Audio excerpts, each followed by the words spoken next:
Hi guys, the HoverAir X1 drone has a manual mode where it can be controlled using a virtual joystick or a physical controller. Now there was for a period of time an official controller, which is this one here, from the company 8BitDo, which I purchased and I reviewed in a previous video, and I'm going to just link it up here. However, although the controller worked pretty well, there was two actual issues. First, it had to be held in a vertical position rather than in a horizontal position, which, if you have any experience of flying DJI drones, then the layout of the buttons can be a little bit of confusion. Secondly, this controller seems to be no longer available for purchase anymore, which is a bit of a shame. However, one of my viewers kindly informed me, so credit due to them, is that there's actually an alternative controller available from the same company, 8BitDo, called the Micro, which with a little bit of configuration works actually really well with the HoverAir X1. So this is actually a better solution for two reasons. First, it has the ability for the buttons to be configured and remapped to have a layout similar to a DJI drone controller. So it's going to allow it to actually be held horizontally. And secondly, it seems to be, for the moment at least, readily available on Amazon and actually at a cheaper price. And I think it's actually half the price of the original controller. So in this video, I'm going to give you a quick review of this controller, and most importantly, I will tell you what you need to do to configure the buttons to work with the HoverAir X1. So first, you need to connect the controller via Bluetooth to your phone. Now this is done by switching on the controller by holding down the button, which is here, and then holding the pair button on the side, and the light's going to start flashing quickly.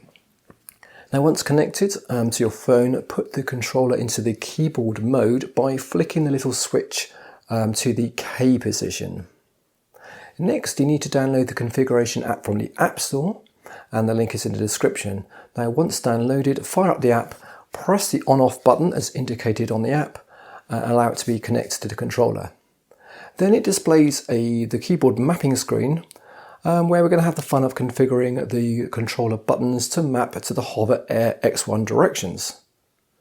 Now to map a button, we just need to click on the letter for the corresponding controller and then select a new letter. But what letters do we need to use for the HoverAir X1, as the default ones won't actually work as expected? Well, I've got you, of course, guys. Now, I've already done heavy lifting and figured out the correct letters to control the HoverAir X1. So now a DJI controller has three modes of layout, with mode 1 being the most common, with the ascend and descend on the left joystick and the rotation left and right. But some people might prefer mode 2 or even mode 3. So I'm going to now display on screen the letters you need to use for each of the three modes. So pause the video, make a note of them, and then you can configure the controller accordingly. Now it's also possible to create more than one profile with different mappings, so you could try perhaps different modes and see which you prefer. And then of course you need to hit save, and most importantly hit sync with controller. Okay, so now it's time to try out the controller with the new mappings. So load up the Hover app and go to manual mode. And then click on the top right to select RC controller, and make sure the blue light on the controller is on to indicate it has connection with the phone. And it's also worth double checking that you actually have it connected with Bluetooth. And then launch the Hover in a normal way and try out the mappings and enjoy the flight.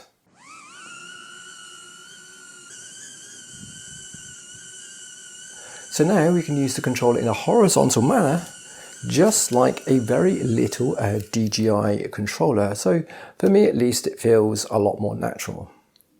Now if you want to change to a different mapping and land the Hover, then you need to quit the Hover app, reopen the controller app, and then select a different profile.